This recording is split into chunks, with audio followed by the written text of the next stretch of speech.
Hello दोस्तों, नमस्ते। स्वागत है आप लोगों का हमारे यूट्यूब चैनल हिंदी स्टोरी में।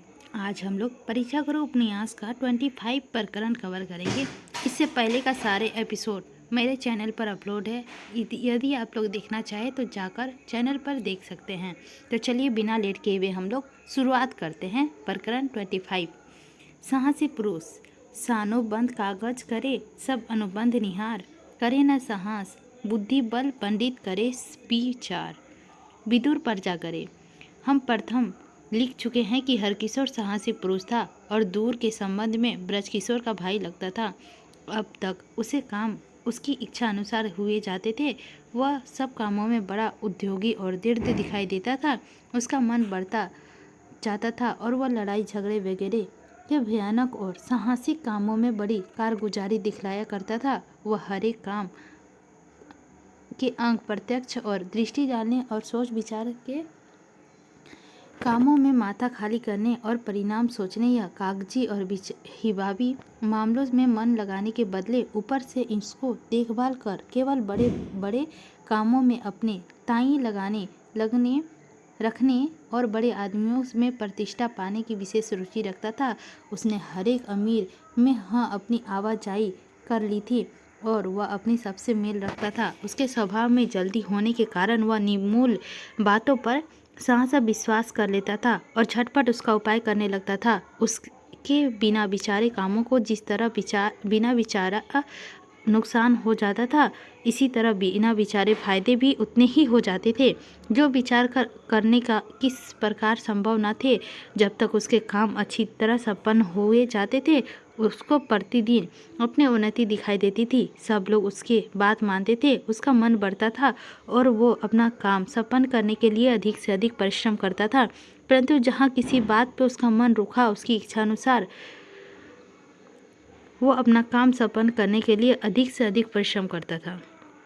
परंतु जहाँ उसकी किसी बात पर उसका मन रुका, उसका इच्छा अनुसार काम ना हुआ, किसी से ना बात दुखल दी अथवा किसी को शाबाशी ना मिली, वहाँ तक कि तत्काल आग हो जाता था। हर एक काम में बुरी निगाह से देखने लगता था। उसकी कालगुराजी में फर्क आ जाता था और वह नुकसान से खुश होने लगता था। इसीलिए उसकी मित्र भय से खाली न थी। कोई साहसी पुरुष स्वार्थ छोड़कर संस्कार के हितकारी कामों में प्रवृत्त हो तो कोमल की तरह बहुत उपयोगी हो सकता है। और अब तक संसार में बहुत से कुछ उन्नति ऐसे ही लोगों से हुई है। इसलिए साहसी पुरुष परित्याग करने के लायक नहीं है, परंतु युक्ति से काम लेने के लायक हैं।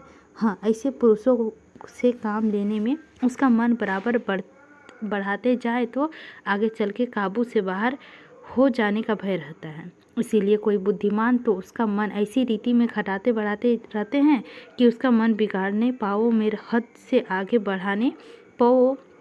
कोई अनुभवी माध्यम प्रकृति के मनुष्य के बीच में रहते हैं कि उसे अपने बवाजी राह बताते रहे। परंतु लाला मदन मोहन के ये ऐसा कुछ प्रबंध न था। दूसरे उसके विचार मुजीब मदन मोहन के अपने छोटे अभिमान की भलाई के बदले जानबूझकर उसकी इज्जत ली थी। इस कारण हरकिशोर इस समय क्रोध के आवेश में लाल हो रहा था और बदला लेने के लिए उसके मन में तरंगे उठती थी। उसने मदन मोहन के मकान से निकालते अपने जी में गुबार निकालना आरंभ किया। पहले तो निहाल चंद मोदी मिला। उससे पूछा, आज कितने की बिक्री की? खरीदारी की तो यहाँ कुछ हद ही नहीं है, परंतु माल बेचकर दाम किससे ले? जिनको बहुत नफ़े के लालच हो भले ही बेचे, मुझको तो अपनी रकम डबोनी मंजूर नहीं। हरकिशोर ने जवाब दिया, हे ये क्या कहते हो लाला साहब ने रकम में कुछ धोखा है?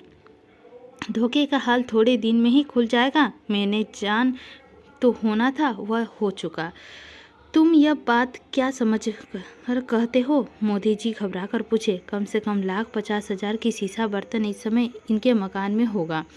समय पर शीशे बर्तन को कोई नहीं पूछता। उसकी लागत के रुपए में 2 आने नहीं उठते। इन्हीं चीज़ों की खरीदारी में तो सब दौलत जाती रही।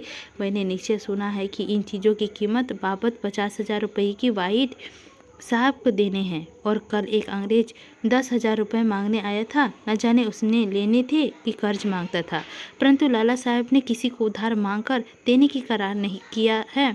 फिर जहां उधार के भरोसे सब भुगतानने लगा, वहां बाकी क्या रहा। मैंने अपनी रकम के लिए अभी बहुत तगाजा किया, वे फूटी कौड़ी नहीं देते, इसीलिए मैं तो अपना रुपये को नालिश अभी दायर करता हूँ। तुम जानो। यह बात सुनते ही मोदी के होश उड़ गए। वह बोला, मेरे 5,000 लेने हैं। मैंने कई बार तकादा किया पर कुछ सुनाई ना हुई। मैं अभी जाकर अपनी रकम मांगता हूँ, जो सूदी की तरह दे देंगे तो ठीक है, नहीं तो मैं नालिश कर दूंगा। व्यवहार का मुलाजिबा क्या। इस तरह बतलाकर दोनों अपने अपने रास्ते के आगे चलकर हरगोविंद ने मिस्टर वाइट की मुन्नी मिला। वो अपने घर भोजन करके जाता था। उसे देखकर हरकिशोर अपने आप कहने लगा, मुझे क्या है, मेरे तो थोड़े से रुपए हैं, मैं तो अभी नालिश करके पटा लूँगा।